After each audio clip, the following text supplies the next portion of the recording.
I mean, technically, but emotionally. Will we ever be emotionally ready for these episodes? All right, just No. go.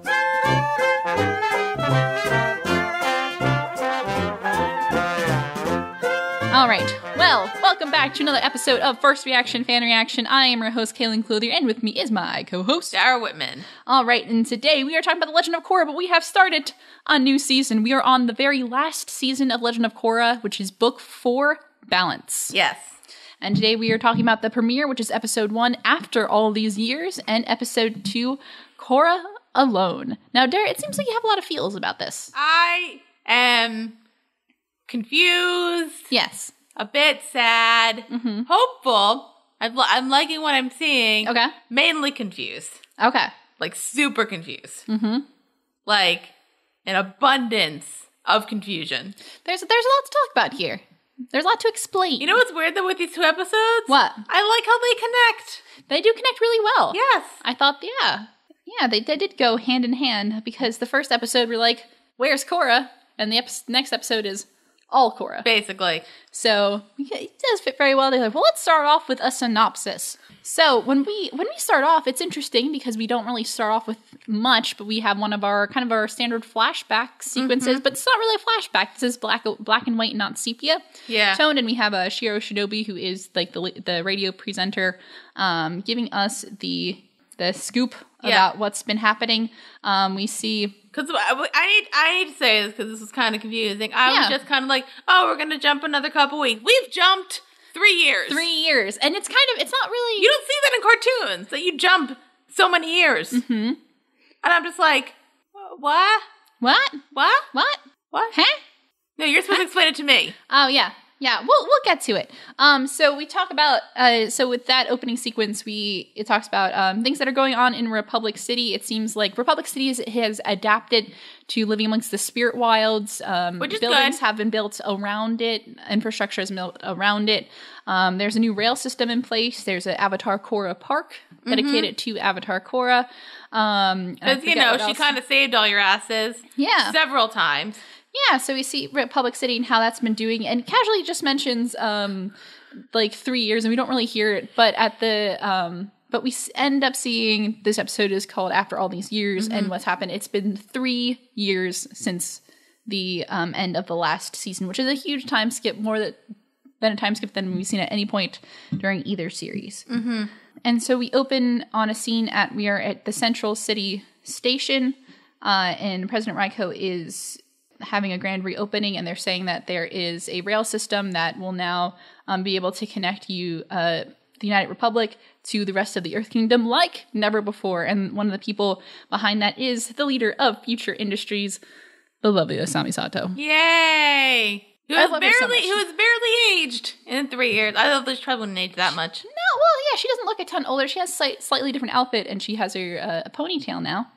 Yeah, like they kind of matured everybody through hairdo.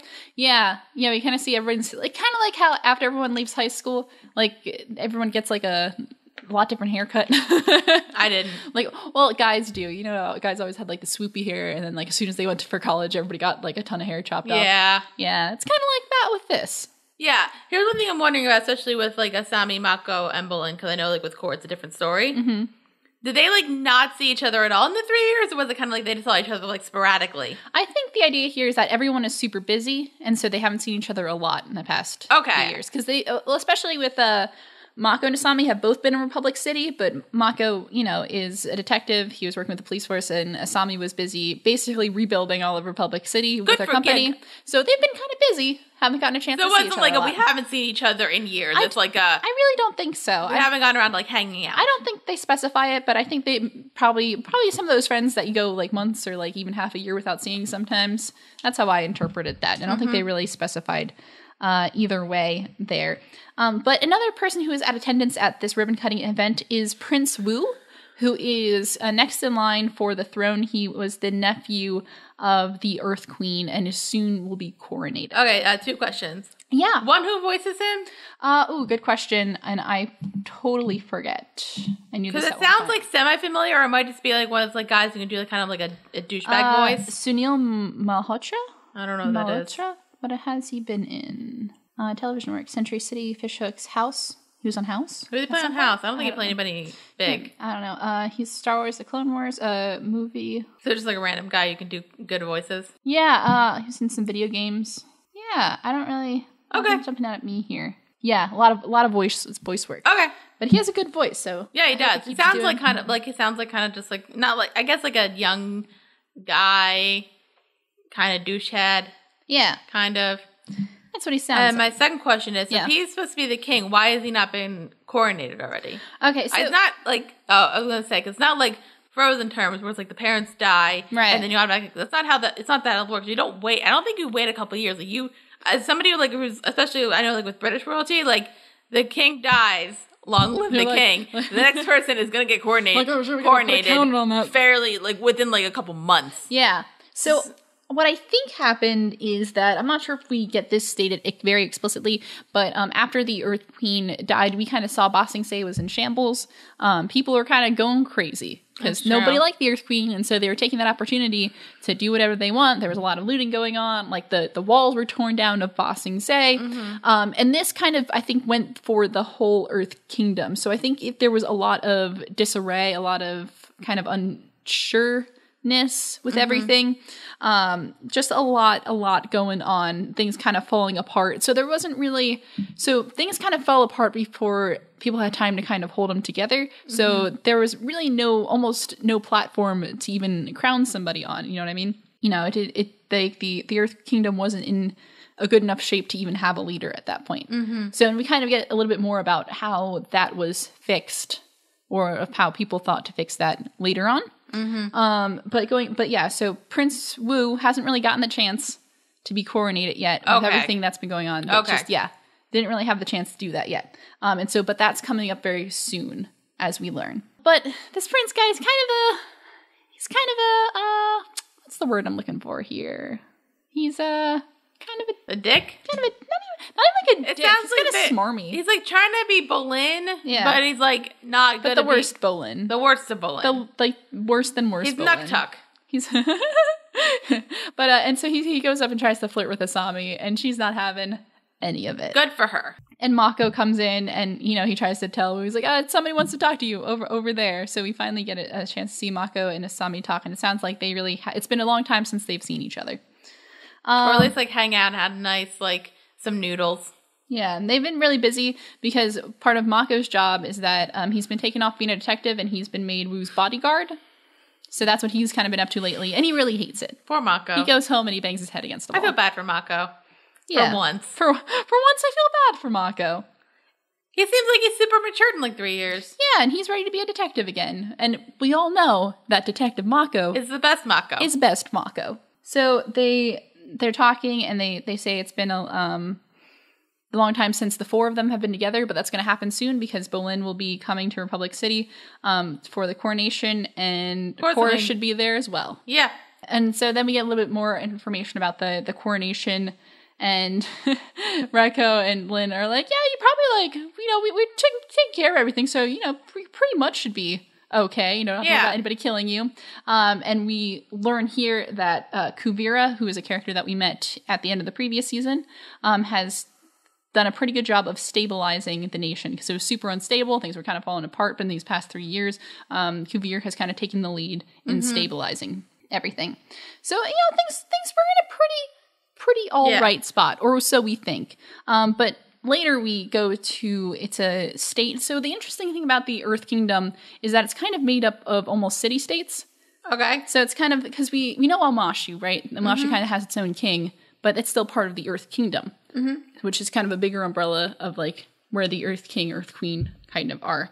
So, but there's different kind of principalities, different kind of states.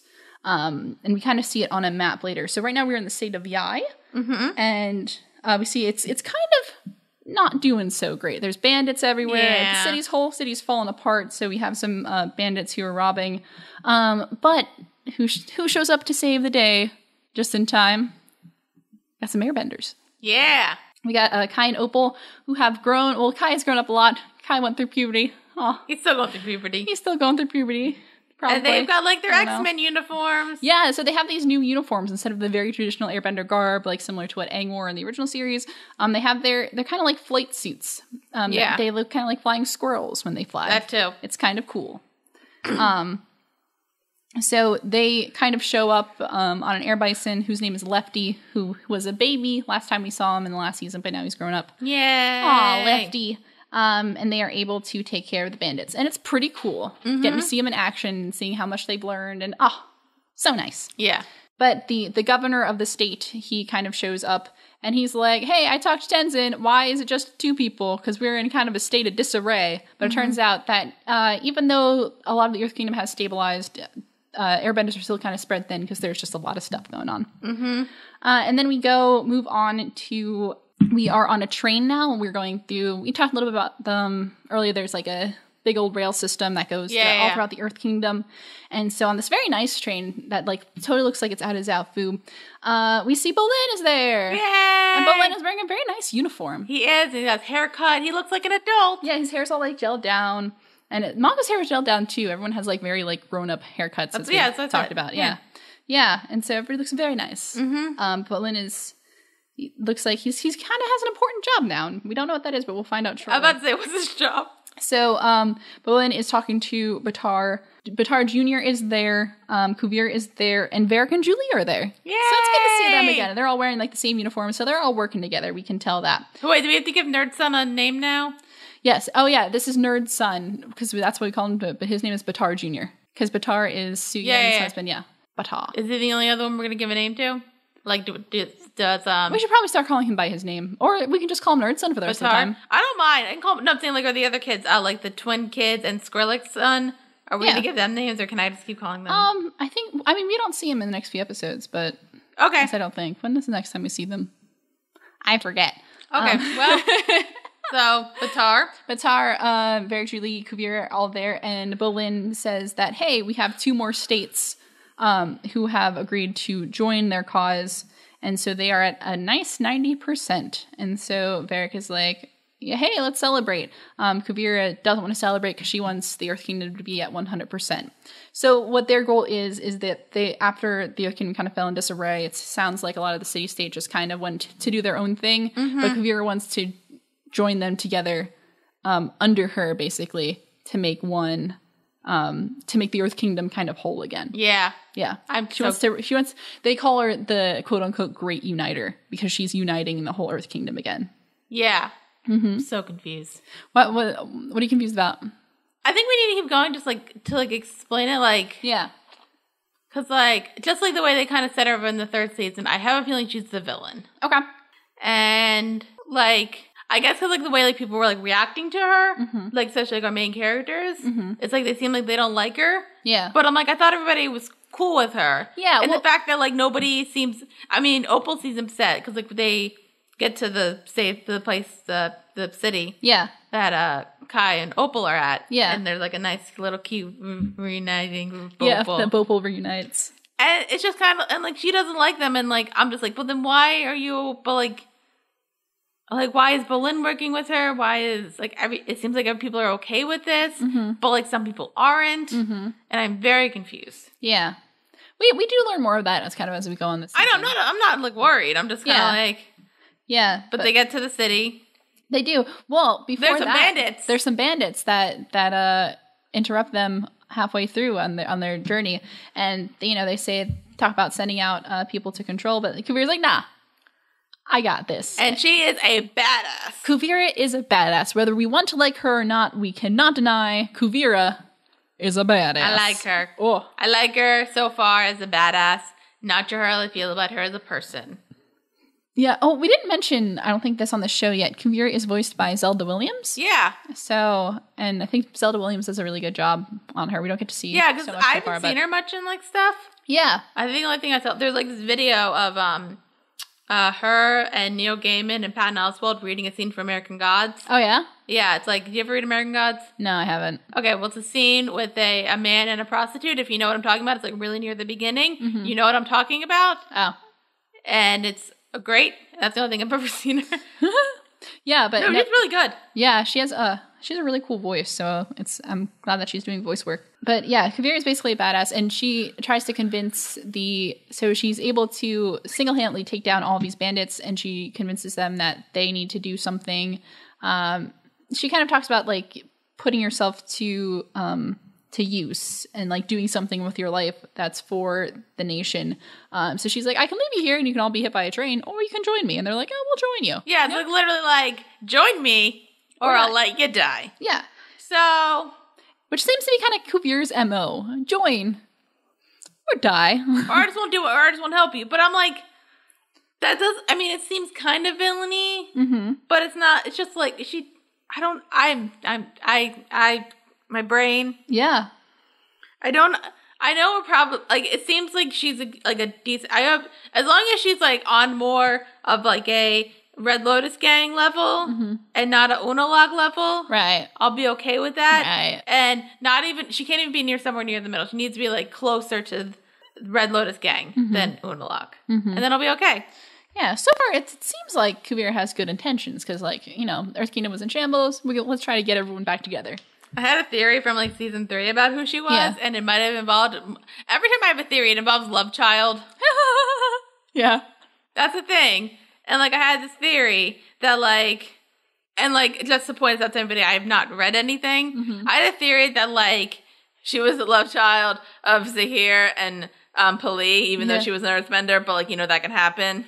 I think. And like, or maybe like she was like a child of somebody from the Red Lotus gang. Yeah. And like she's just like trying to continue the line, so the Red Lotus gang are still the villain. I don't know. That just she doesn't be like the love child of Pali and Zahir, even though they would have made an adorable love child. Adorable, although she's a bit short to be their child.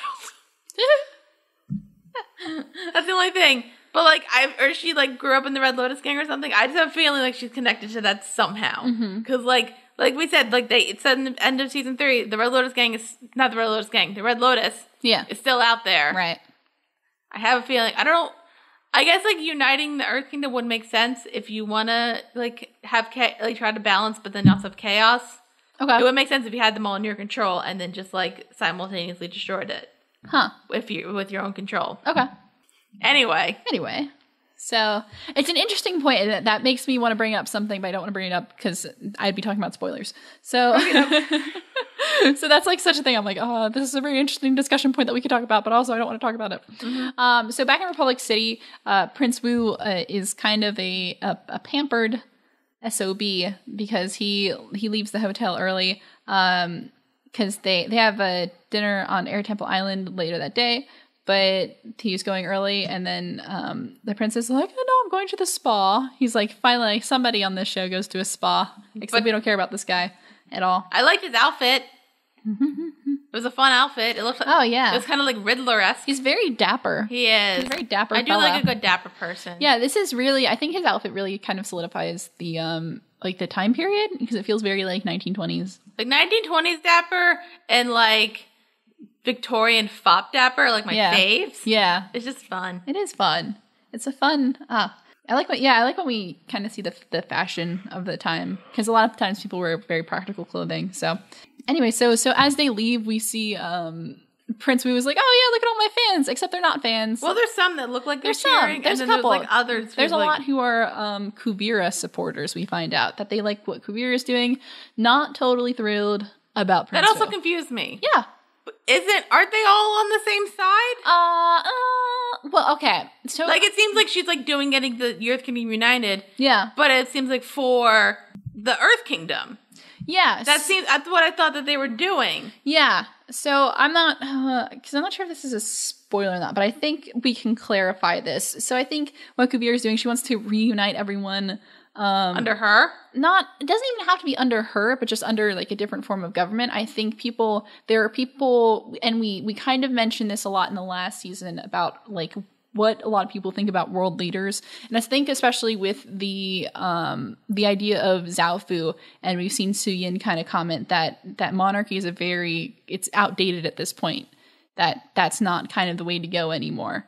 So I think that Prince Wu is kind of representative of a very old form of kind of thinking in a very old form of. Then why are we letting him be king? Well, because I think people have different ideas of like how to stabilize a country. Do you stabilize it by saying like it's okay, we can get things back to how they were, or do we want to just eliminate how things were and just start new? And I think that's kind of where a difference between this season's called balance. Where is the balance point between those two things? Decide this it's been 3 years that we haven't decided this. I think people have been in the process of deciding it. It's hard to completely rebuild an entire country in I just thought like everybody was on the same side, like everybody, and like it's like, oh, she could be doing it as a secret, but it seems like everybody knows what she's doing. Yeah, kind of.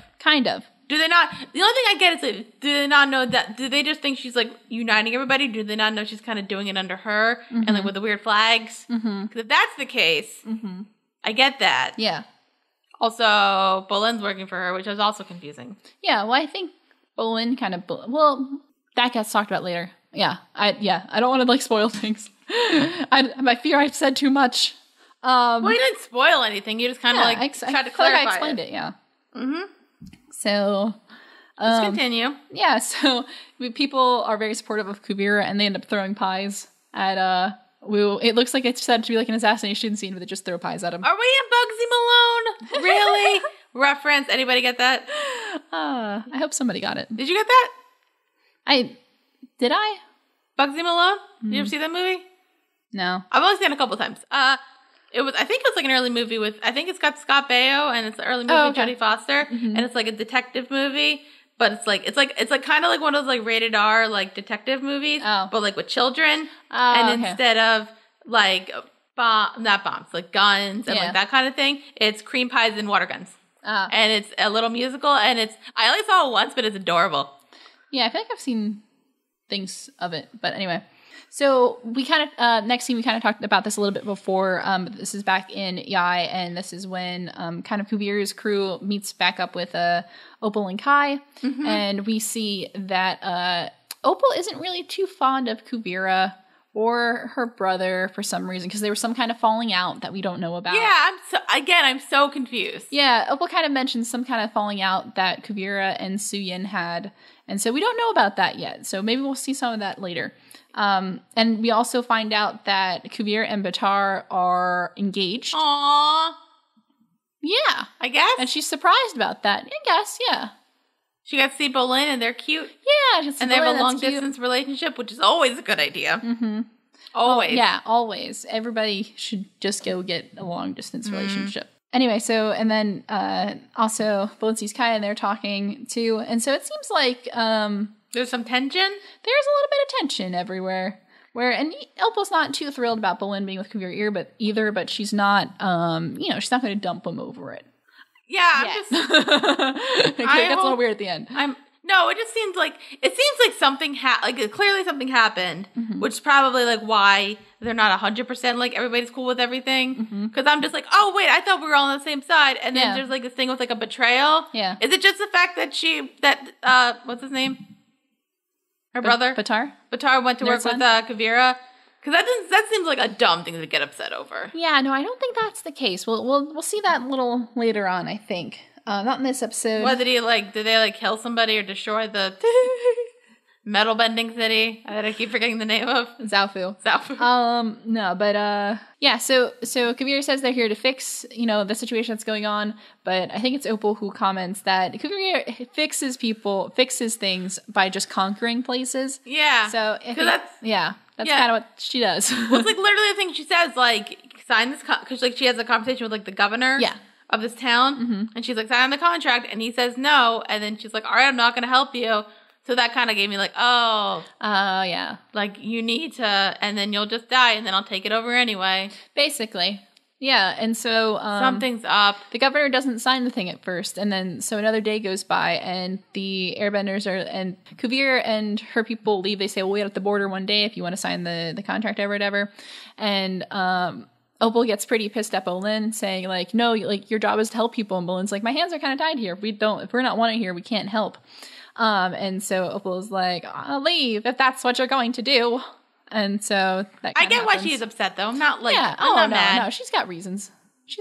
I think Boleyn, like, because it doesn't seem like the Nuktuk thing where he's like turning into a jerk. No, he seems like he generally wants to help people, but he's in a weird position. Because like, I mean, Kuvira could do something pretty. Yeah, because he's still kind of taking a position under Kuvira, so he doesn't really have a lot of agency in that sense. But so Kai and Opal go gather supplies from another town to bring it back to the governor. But things don't go well. No, they get attacked by bandits, and who take all of their food supply. Yeah. On the plus side, we find out that Kai and Janora are a couple, and they're doing great. They're doing great, yeah. For 15-year-olds. Opal is kind of maybe a little on the rocks a little bit, but Kainora is doing fabulous. That's the name? Kainora. I like it. I feel like Opal's going to be okay. Let's hope Opal will The be truth okay. of the matter is, like, it seems like Kuvira's doing something wrong. Bolin maybe can't see it. Opal might be too aggressive. Like, they just need, like, if they have, like, a nice date night and probably a really big fight, everything will be okay. Just, like, fight, but then, like the giant fight where you realize, like, something's wrong with your relationship, and either you hopefully in this case, they just, like, repair it really well. Yeah, then you, like, work it out. Yeah. Yeah. And then we need that nice date night and a giant fight. Not a physical fight, like a verbal fight. Wait, or is it a fight and then a date night? So you gotta do the date night first? No. No. Like you plan the date night. Okay, plan date night. And then during the date night, you have the giant fight. Oh, okay. Dara's teaching me about relationships. That's weird. You're probably better at that stuff than I am. I'm really not. Aww.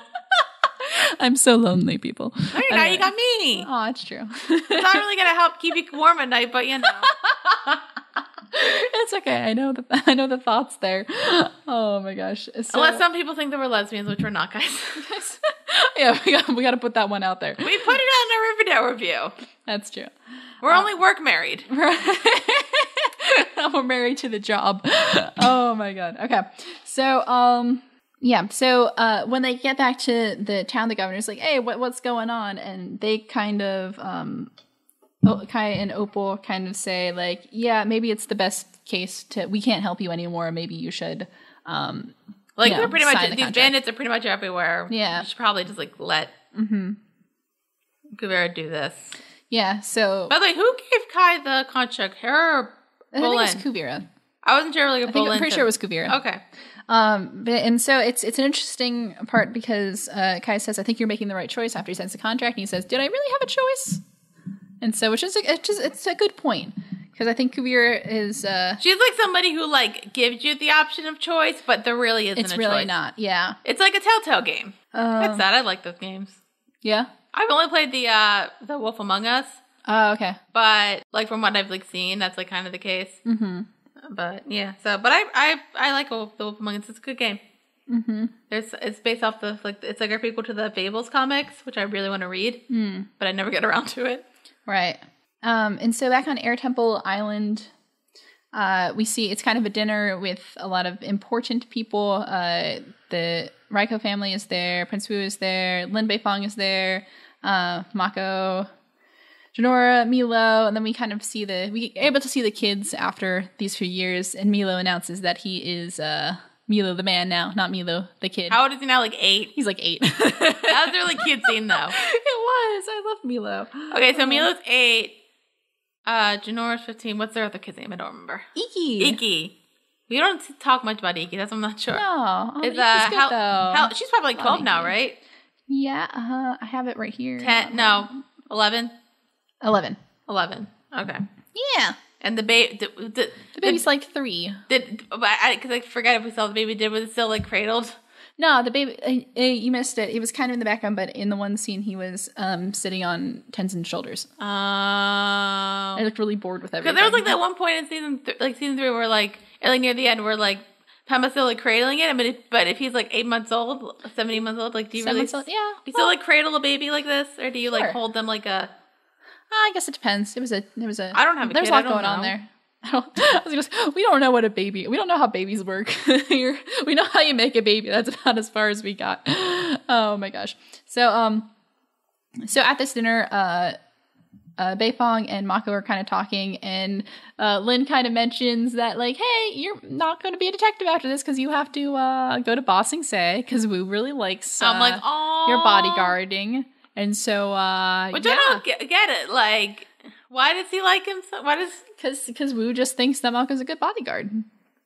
Yeah, but I guess he can't tell. He's not a very. I was about to say it's kind of a narcissist. Yeah, he is very much a narcissist. And so Mako's not very happy about that. He's like, I'm not even an Earth Kingdom citizen. I'm like, oh, that's a good point. He's not even an Earth Kingdom citizen. They got family there. His family's in Republic City now. Oh, okay. Yeah. Should I mention that? I'll mention that. It's fine. It's not a big deal. Anyway, so back in Yai, Kuvir's army comes and they bring a lot of their supplies. So we see some new and improved mecha suits. Yeah. That Kuvir's gang has. And they have a lot of food and stuff, so they're giving out supplies, and we get kind of a scene where Bolin is handing out supplies, and Opal kind of looks on, and she's not very happy with them. You can tell. But she's I'm confused. Am I going to stay confused for a few episodes? Well, I don't think for that much longer. It's not going to be like the Red Lotus gang where like it's not going to take us 13 episodes to figure it out. You were really confused, and then you were kind of confused, and then you got everything. Yeah. No, I think it won't take us as much time here. So back on Air Temple Island, we see a boat from the Southern Water Tribe come up, and we're like, oh yeah, we're going to see our girl. Where's our girl? Finally. Our girl being Naga, because Korra's not there. No. So Tanara comes up, and they're like, hey, where's Korra? And Tanara's like, she told me she was here. Like, she's been sending me letters. She left like 6 months ago. She's been for like 6 months. 6 months, and they're like, no. And they're like, where the hell is Korra? So, and then we are somewhere in the Earth Kingdom. And on an underground earthbender cage fight, we see a familiar face. Somebody got a haircut recently. They did. Symbolic haircut. A symbolic haircut. What is it with like, we need to show symbolism, let's cut our hair? I mean, it's a very cultural thing too. I mean, a lot of cultures, like cutting your hair means something. So it means like a great change or something. So yeah. So we see Korra there, and she is not in Republic City. She's somewhere fighting somewhere. But she loses, which is surprising, because isn't she like the Avatar? Yeah, and she's good. Yeah, usually she's good at these things. But nope, she gets her money from the fight, and she leaves. And the guy comments that she looks like that Avatar girl, and she says she gets that a lot. And he asks, what happened to that girl? And she's like, I wouldn't know. So something has happened. She's not doing well. Yeah. Like we said. Yeah. In the last season, not doing well. Something's wrong. Yep. So what are your thoughts on that? The whole episode? Yeah. I really liked all these years. I really liked it more thinking about it. Yeah.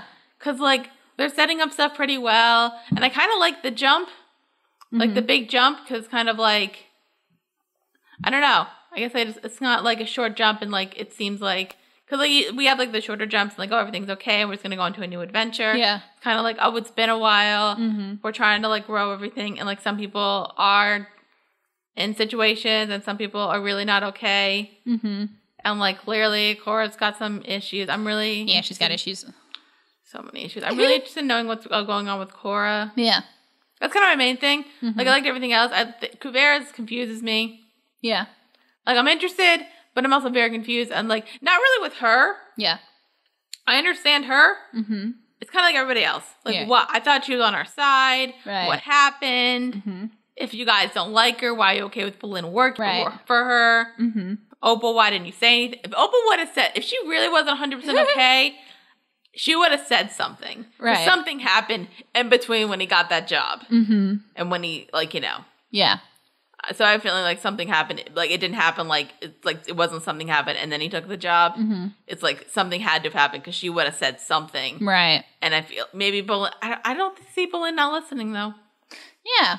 I don't know, because he seems like he's a pretty good-natured guy. He just wants what's best for people. So something happened along the way where he did something that maybe he thought was right, but maybe it wasn't, and that's a little confusing. So we'll have to check that out sometime. I mean, I agree. I love time skips. I think like giant leaps in time in a show are really good. Like when you take a couple years between seasons, I think that's really super interesting. I think it really gives a lot of room to explore a lot of different things about characters. I think that's the case unless it's just kind of like you jump and then don't really like talk about what happened. Yeah. It's like, because like sometimes you can think like, okay, so nothing happened. Yeah. But it seems like, especially from what we saw with the next episode, right. we're going to explore what happened within those few years. Yeah, so we'll be able to kind of flash back and see some of that stuff. But yeah, I'm trying to think of like what are some, do you have some time skips and other shows that you really like? I don't know if I can think of any. Yeah? No, most shows I watch, like it's maybe like a couple months. Oh, yeah? The only one I can think of is like Merlin with like the 4th season and the 5th season. It was like a 3-year jump. Okay. But that kind of said like, oh, we were like doing good. But it's basically because like the 4th season kind of ended with like Camelot being built. Oh, okay. And then season 5 was kind of like the fall of that because, you know, the story of King Arthur. Yeah. So like they don't kind of go back with much flashback, but it kind of makes sense that like, because obviously if you think Camelot, it was prosperous. Yeah. And then you just see the fall. So like they would have just seen, oh, nothing interesting happened. That kind of, which makes sense to me. Mm-hmm. That's the only show I can think of though where that happens. Yeah. Unless they count Once Upon a Time, which I'm not really watching much anymore, but like recently they had a jump. Okay. But whenever we do that show, which we're gonna do because I kind of want to see your brain. I want to see your brain melt like mine did. Oh no! Oh no! We might do it. I don't know how well this. I don't know how well this season's doing, but oh gosh. Okay, that's good. That's gonna be an interesting time. It will be. But yeah. Yeah, I can't think of any other. What are some other ones? What are ones you can think of? Young Justice between seasons had like a 2-year time jump. I think it was 2 or 3 years in Young Justice, and I really like that. That's another one that turned out really well, where it's like they don't really tell you much. They don't really lay it all out in the beginning. They just kind of let things happen and then explain as things go on, which I really like. And it gives a chance to introduce a lot of new people, and it gets a chance to sometimes characters will change, but you don't have to watch seasons and seasons of characters change. Like they'll just be different, and like then you can kind of explore that. And I kind of like that. Yeah, me too. If you do it right, because there's a good way to do it, and there's a very bad way to do it. Do you know a bad way to do it? I don't. I say that, but it probably sometimes exists. if you change a character too drastically, then you're like, if it's not the same character anymore. I know there's examples of that, but I can't think of one off the top of my head. I can't think of like any shows that I watched where there was like a significant time jump. But so moral of the story here is that I really like time skips, and I think this was done very effectively. Mm-hmm. I think this was a point where, past 3 seasons, it's been a big thing happens, we wait a couple weeks or a couple months, and then another thing happens, and a big thing happens, and then a big thing happens. But this is like a big thing happened, and it really like altered things, and we needed time to kind of adjust to that, and we needed time to kind of react to it, and then we pick back up what that did. Mm-hmm. So I really like that. I like seeing what everyone has been up to. I think everyone, like, all the characters have been doing like productive things. It looks like it seems like they're doing productive things and stuff that they would do. Yeah, like nobody's doing anything that they wouldn't do. Yes, exactly. It's not like you don't look at it and go like, that doesn't make any sense to me. Like even Bolin, he's doing something you would assume he would do. Yeah, right, exactly. So I think that's kind of cool to see as well. Cool, but we still have another episode left in this, so we do. We should probably talk about that. Yeah. All right. Well, we're going to take a break, but when we come back, we're going to be talking about the second episode of Book 4, Korra Alone. Stay tuned.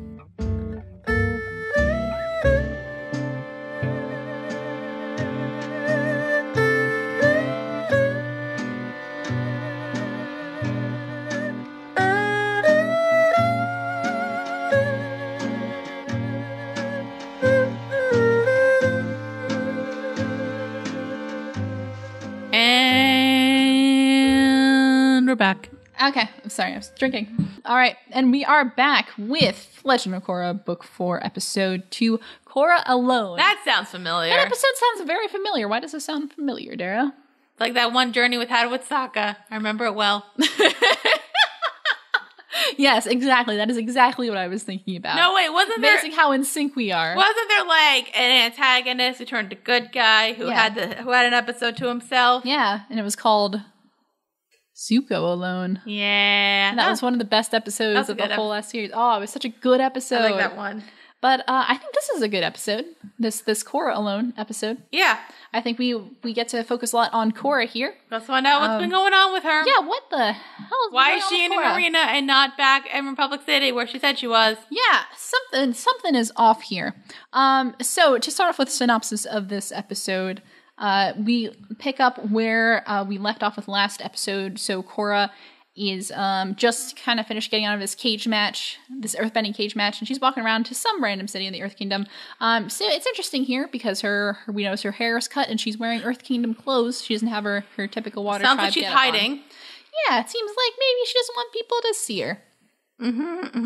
And so she's in a bathroom and she has a shot looking into a shattered mirror, which is symbolic. Symbolism. For her broken brain. For her brain is very broken. I think her body's been, like, prepared a bit. But her brain... Yeah, she's got some serious PTSD here. So much. She's got so much... But why aren't there therapists in the Avatar world? I assume there is, but Korra seems like the type of person... who just doesn't want to go to a therapist. It's weird, because, like, she's still being, like... She's kind of back to hot-headed Korra, but it's but it's, like... It's like not... It's almost like a defense mechanism. Yeah. She's kind of reverting to old ways because she's, she had to. Well, it's not like, oh, like, people are just, like, making me mad and I'm just gonna, like, go off the rails. It's I am not okay. Yeah. You know what I'm thinking? I don't think it's that, like, she doesn't want to, like... Granted, she tells, like, one person how she's feeling, which we'll get to. Yeah. But it's kind of like she doesn't want to tell people that something's wrong with her. It's kind of like a thing where it's like, I want you to ask me what's wrong. Like, even, like, her mother kind of gets that a bit. Yeah. But, like, nobody's asking her directly, is something wrong? Right. Yeah, it's like they just assume that, oh, yeah, you went through this traumatic thing, so it sucks. But nobody's, like, engaging. It's like, you'll be okay, you'll recover. Yeah. And it's kind of like the thing of, like... That's, like, it's kind of slightly on them for, like, not saying anything, but that's on her for saying, like, somebody help me, I'm not okay. Right. Yeah, sometimes you just have to speak up. This has been a public service announcement from First Reaction, Fair New Action. The more you know. Go to therapy. That's our public service announcement. Please, for the love of God, just go see a therapist. So, as Korra kind of is walking around this town, she... she's kind of distracted and she almost gets run over by a car or a Satomobile. And she dives out of it at the last second. But in this alley that she lands in, she kind of starts seeing, herself? She sees herself. It looks like she's in the Avatar state. It looks like kind of exactly the way she was in that fight scene. Yeah, that's a hero fight scene from the end of the last season. She's got the chain kind of wrapped around her arm, and her hair's all disheveled, and it kind of looms over her. Like, it doesn't move, it doesn't say anything, it just kind of stands there. And it's scary, and she's, like, fighting, and the thing's fighting, and I'm like, oh, but it's not real! Yeah, so she starts trying to fight it, she starts firebending at it, but we get a shot where we see it's not real. We didn't think it was real, but it's definitely not real. And people around her are like, what the hell's going on? And they even says something, do you need to go to a doctor? Are you going to be okay? And she's like, no, I'm fine. And we're like, no, honey, you're not. You're really not okay. And so as Korra leaves, we get a flashback. So we flash back to this is very shortly after the last season ended. And Korra is standing kind of on a dock with all her friends and everyone that we love. And she's in the wheelchair at this point. And, they're talking about how she's going to go back to the Southern Water Tribe to heal, and they're asking, hey, you sure you don't want anybody to go with you? Or, I mean, her dad's going with her. Her dad's going with her, but as far because Asami's like, I can go, and she's like, no, it's fine. I like that. They're like, especially like Asami's the one person who kind of can like see like she gets it. And I love Asami gets it. I love this friendship so much. I love them. Too. I think it hurts. My heart. In a good way. Yeah, she's the one person who kind of seems like, are you actually okay? Yeah. Like, but she's not saying anything real. I guess it's the thing. It's kind of like a thing where it's like Korra says, like, can you like ask me what's wrong? It's like, are you like, is something wrong? Can you tell me? Yeah. So Korra goes back to the Southern Water Tribe. She's kind of recuperating there. But so 3 weeks later, we see it, and she's trying to go to sleep, but she can't sleep. She has nightmares of Zahir asphyxiating her, which is scary. And so she's waking up. So sad. Yeah. So this is like textbook kind of PTSD right here. So she manages to she gets up, she's still in a wheelchair and she goes outside to kind of think, and her mom goes up and says like, hey, we want to give you space. Like, we know, like, sometimes you just need space, but also we're very afraid. We're very nervous for you. Please, we're very worried. And asks her to go see Katara for help. Yeah. So Korra kind of, begrudgingly agrees to it. And I think at that point, like, because like it sounds like her mom's saying like, is like nobody's like is saying like, are you okay? Yeah. I think the one thing she wants to say like is it just your body that needs healing, or is it your mind that needs healing? Mm-hmm. Yeah, we don't really get it. We don't really get to know. We don't. Nobody really asks. I feel like it seems like everybody's thinking about like her physically, but nobody's really thinking about. I think her it's mentally. probably because like the last couple times like something horrific happened to her, she kind of bounced back pretty okay. Yeah. This is the one time where she didn't bounce back really well. Right. Probably because she had poison seared through her body that almost killed her. Yeah. Yeah, you know what? Kind of sucked. It wasn't a great time. So we're in a healing hut now, and Katara is trying to, giant like healing pool. Yeah. Wait. That's what I'm wondering at this point. This is. It feels like the first time, because the last 2 seasons, like she really wasn't close to dying, and this time she kind of did. That can kind of mess up a person. Yeah. Near-death experience. Yeah. Very scary. Anyway, continue. So Katara is talking about how the poison caused a lot of, internal damage.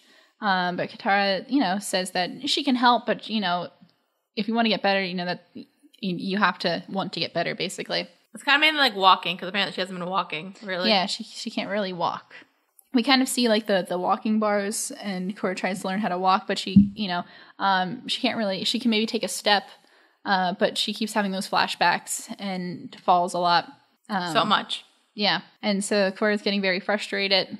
She's not giving up, but she's getting very frustrated with things. So it's hard for her to kind of continue. And then we see that while Korra is here, she gets a lot of letters from her friends. Her friends send her all kinds of letters kind of saying like what they've been up to. So Asami has been got a contract to redesign the city. Mako has been doing his detective work. He was doing a stakeout on one of the gangs, and Bolin says he's joined up with Kuvir and Varric to help stabilize the Earth Kingdom. With Bolin having the best letter. Bolin, his letter's so wordy and beautiful and wonderful, and I just love Bolin a lot. Even though he's such a good friend. Did he actually write that out because like it's the way he says it, but then there's like also pictures, or did he just do both? He wrote it out. Okay. I'm sure. Yeah. And then, Bolin drew pictures to accompany his. And Bolin's such a good friend because he's like, it doesn't matter how far apart we are, like, you're still friends, and I love him. I love Bolin, everyone. Anyway, so 6 months has gone by, and Korra hasn't really made a ton of progress. No. She kind of snaps and says that, she's very frustrated and how she can't, she can only take a few steps, and she can't, do the basic things that, you need to do. Like, like take care of yourself, dress yourself, all that kind of stuff. So she's very frustrated. And she snaps at Katara and basically says that, like, yeah, you haven't been able to do anything either. And, Katara has some nice words for her. And it's like... and that's when it's how you tell Korra could change, because, like, she says something that's, like, super hot-headed and mean, but then immediately she apologizes. Immediately she's like, that came out wrong, I'm sorry. So you're like, it's okay, girl. It's okay. She's like, it's okay, I understand. Yeah. I had to help out Aang when he found out that, everybody he loved in his entire... Hey, so my husband had to witness the genocide of his people at the age of 12. He didn't have to witness it. He just saw that it happened. He saw that it happen. But, yeah. He got upset, too. Remember? He went to the Avatar state. And it was like an air thing. I remember that. Yeah, she's like, yeah, that was really rough. But, he came out of it okay. I think you can do this. And she's like, okay. But this feels kind of different. Yeah, and so at the end of that, Korra tries to walk again, and she puts up a lot of effort, and she is able to walk to Naga. Yay! That's so nice. So we're back in the present now, and Korra is she's just kind of walking down the street again, and she sees something pass her, and she gets kind of nervous. But we see it's a puppy. We see a puppy. I didn't trust that puppy at first. Yeah, it seems like a suspicious puppy. It's not, though. It's just a puppy. But as Korra well, it's not just a puppy. Yeah, but as Korra talks to this puppy, the fictional Korra, the scary Korra, kind of shows up, and the puppy starts barking at it, and Korra's like, oh, you can see it too, so maybe I'm not as crazy as I thought I was. No, you are. You kind of are, but it's okay. And the dog starts kind of running off, and Korra decides to follow it. And so another flashback, we see Tenzin goes to the Southern Water Tribe, and Korra so happy. Looks a lot better. Yeah. She's walking around and stuff, and she's like, hey, I'm doing a lot better. Hey, watch this. And so there's a sparring match between her and a bunch of firebenders that kind of parallels the very first scene of the series. Not the very first scene, but one of the early scenes of the first episode where Korra is basically doing her like firebender mastery test. And like one of the shots is super similar where she kind of emerges from the fire. But as soon as that happens, she gets another flashback and she's not able to continue the match. And so, Tenzin tries to say that it's okay. And she kind of say that like everything's okay. The Earth Kingdom's okay. Like blah, blah, blah, blah, blah. And Korra's really frustrated because she doesn't want to be patient anymore. She wants to be kind of on the front lines of helping bring the Earth Kingdom back together, but not what Kuvira is doing. She's like, I don't want it to be Kuvira. I want it to be me who's like bringing everyone back together because that's kind of her job. So over the period of the next like 2 years, Korra is continues to train and stuff, and she's bending and meditating. And this is a good and really interesting point. Korra writes a letter back, but she only writes to one person. She writes to BFF Asami. She writes to Asami, and so she's writing a letter basically confiding into Asami, telling her everything that's been going on. But she asks for Asami not to tell Mako and Bolin that she's not writing to them, but she's writing to Asami. I have a slight theory on this. Yeah, sure. She definitely wrote the letter. Not 100% sure if she mailed it. Yeah? Because it seemed like in the last episode, like, Asami never seemed, like, super... She was, like, excited to see Korra, but she didn't, like, show concern. Like, in any way. Not even, like, a facial expression. Yeah. And, like, I know, like, obviously, like, it would be a thing. It was like, oh, Mako and Bolin don't know, so, like... Okay. She went... But, like, I just have a theory that, like, she would, like, a facial thing be like, I'm really worried, like... If, like, even, like, if, with Tenzin, she'd be like, I'm really worried about Korra. Yeah. Okay. Like, she wrote me this, like, really intense letter. So I have a feeling she may have not mailed it. Oh. But it's nice that, like, the person she thought of was Asami. Yeah. Why do you think she would write to Asami, not Mako Bolin? I think it was, like her saying that, like, she would understand. And it might just be the way, like, Asami was reacting. Because, like, she was the closest one to say... Yeah. Are you okay? Like, it seems like I'm talking about, like, you. Not your body, you. Are you okay? She was the closest one to say something. And it always seemed like she just knew something was up. Right. So that's why I think she went to Asami. Yeah. It seems like they both have kind of a good understanding of each other that maybe not a lot of other characters have. And well, so it's just really interesting. That is her only, like, friend who's, like, her only, like, girlfriend. So it's kind of... Yeah. Well, sometimes gender doesn't matter. But yeah, so I think sometimes, like, we're kind of seeing the result of, like, a very interesting relationship between these two. Yeah, but, like, sometimes, like, I would say, like, with, like, some stuff, it's, like, it's easier to talk to, like, especially talk to somebody, like, of the same gender than not. That's just my opinion. Yeah, so that's interesting. I always thought that was a super interesting point. I know when I first watched the episode, I was like, oh, okay. So later, Korra is having dinner with her parents, and Korra says that she wants to go back to Republic City and see her friends and do all that kind of stuff. And Tanya's like, cool, like, we'll, prepare things. And Korra's like, no, I want to go by myself. So she kind of sets off from the Southern Water Tribe, just herself, not even Naga. She doesn't even take Naga with her. Well, it looked like a small boat. It was a very small boat. So she kind of sets off on this journey by herself. And she stops at this small kind of island town to get supplies. And we see, like, a local fisher guy.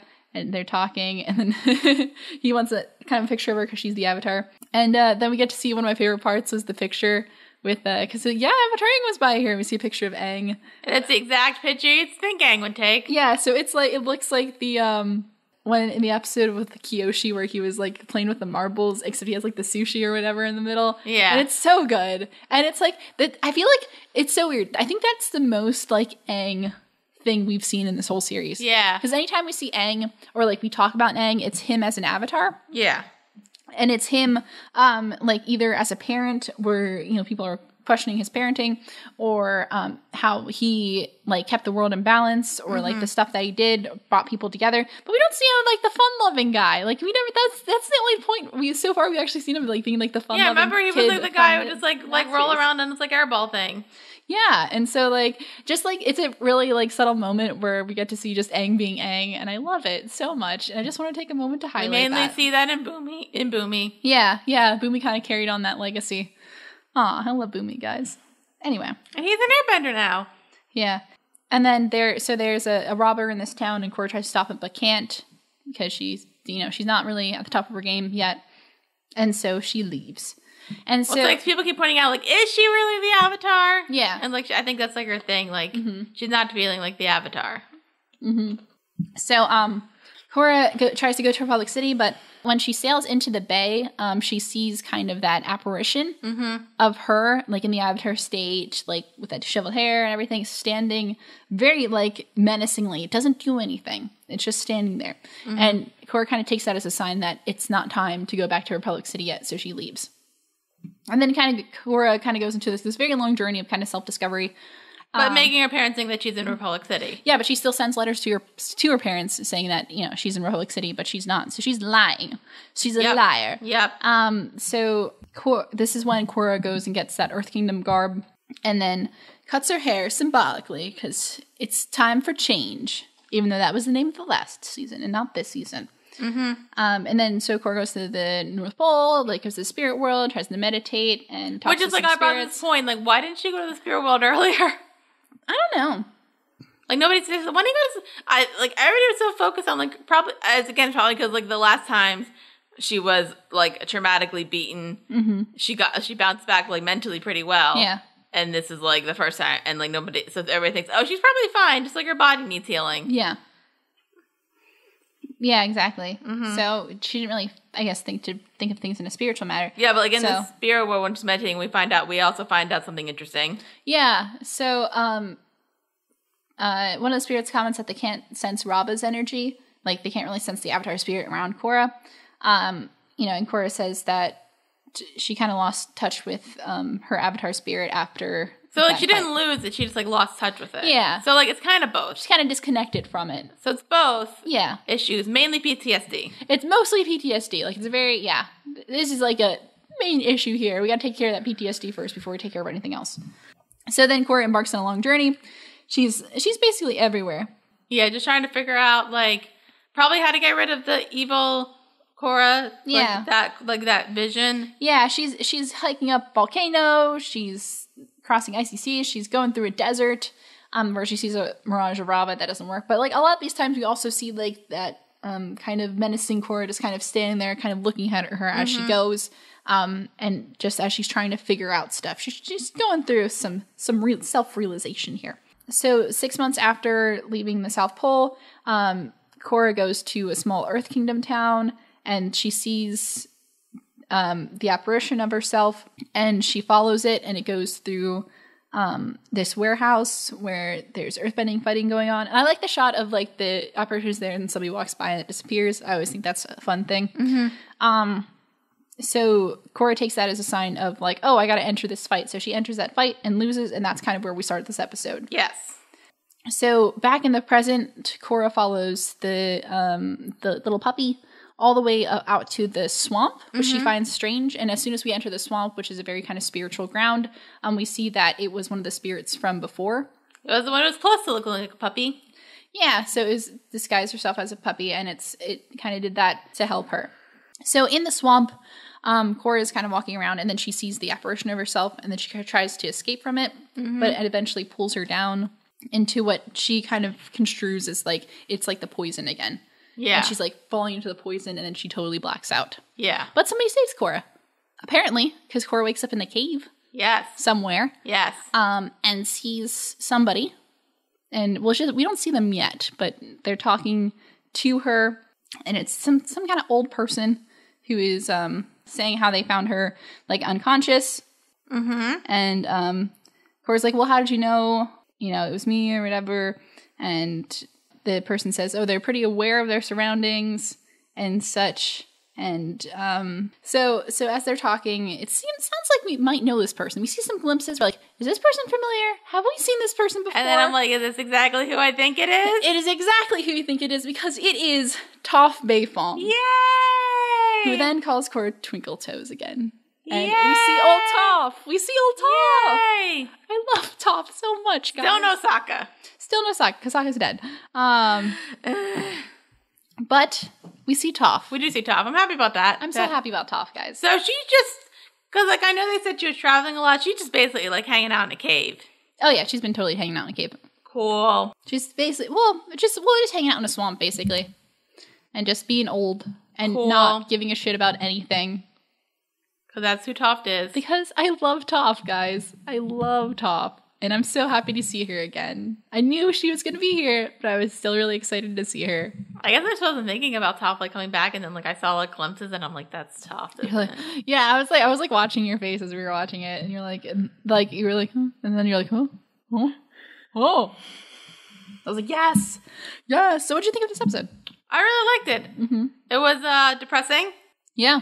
And stuff. Mm-hmm. But I think, and it's nice to see it's nice to see like what was going on with Korra and just like her feelings, and that the fact that like she really just wasn't like talking to anybody. Yeah. And just like it was nice it was nice having 2 episodes, like one focusing on like what's been going on with like everybody. Yeah. And then one just on Korra. Yeah, they fit really well together to see what everyone's been up to. Yeah, and like I would say like technically throughout this episode, like Korra wasn't alone physically, but mentally she was all alone.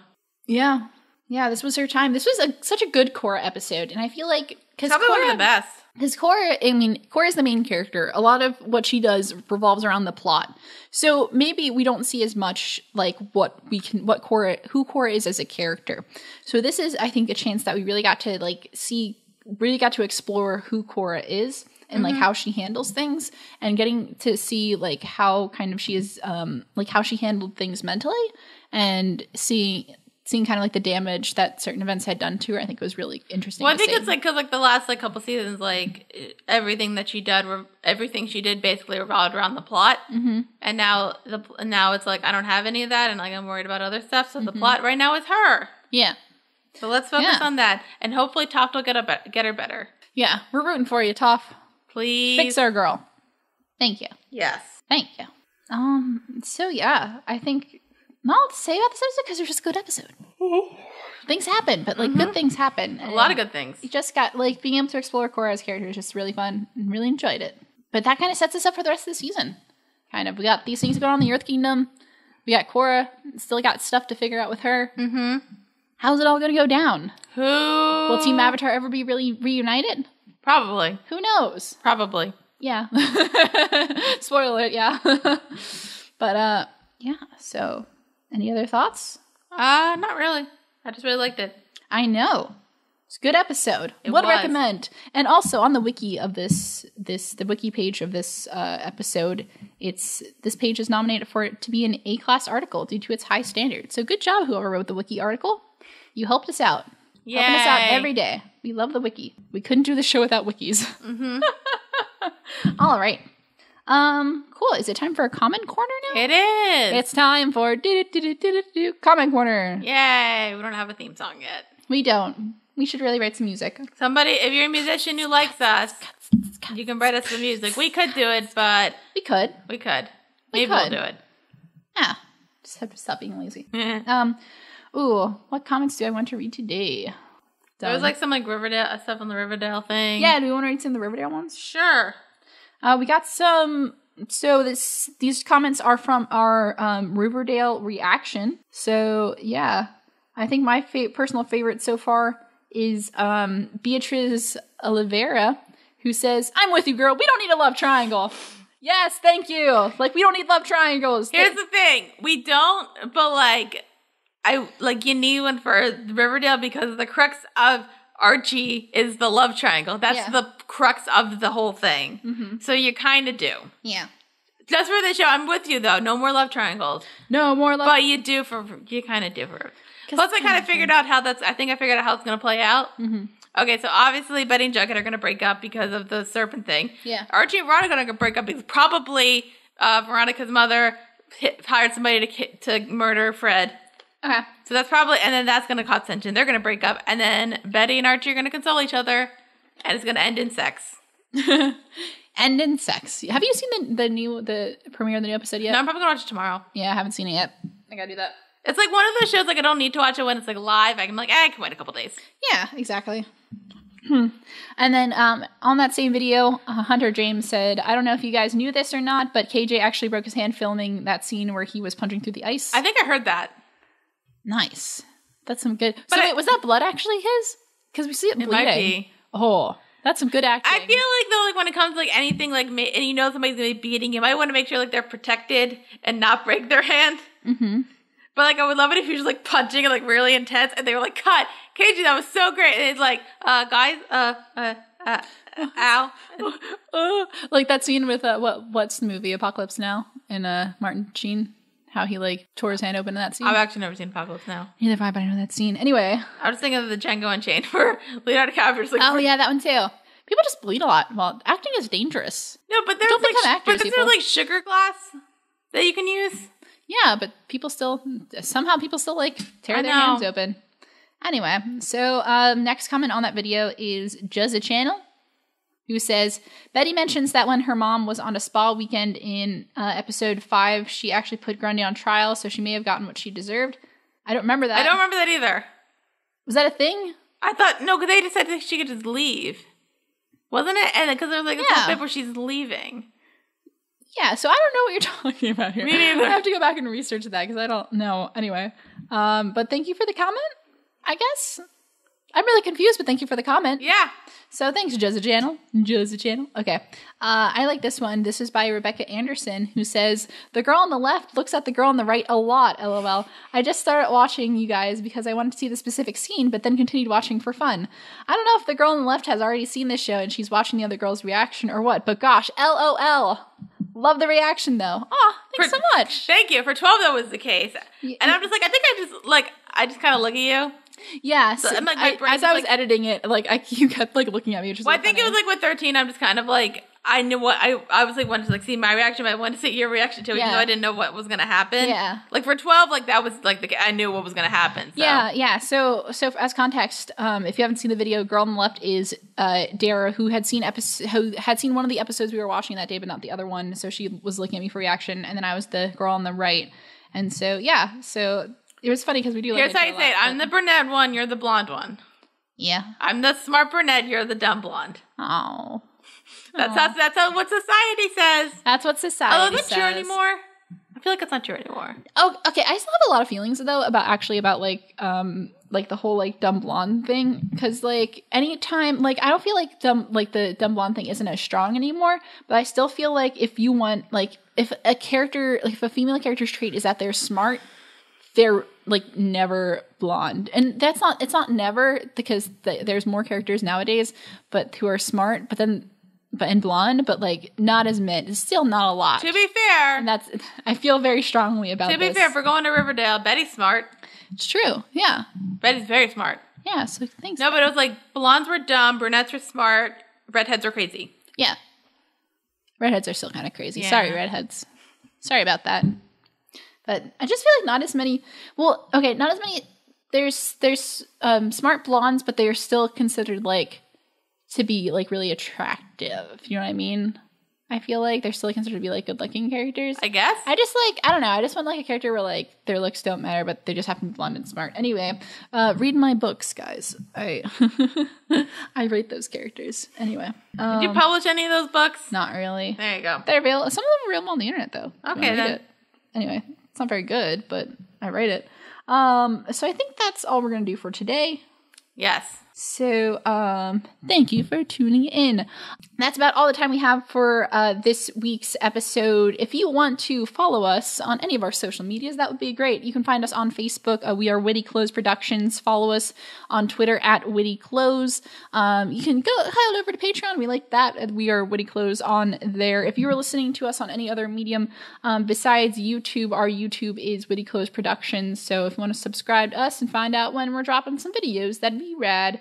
Like and comment as usual. If you comment, we always try to read those on the show. And we're going to do a better job of figuring out which ones we've read yet and which ones we haven't. Yeah. I see one here that we're definitely going to get to on the next episode. So don't worry.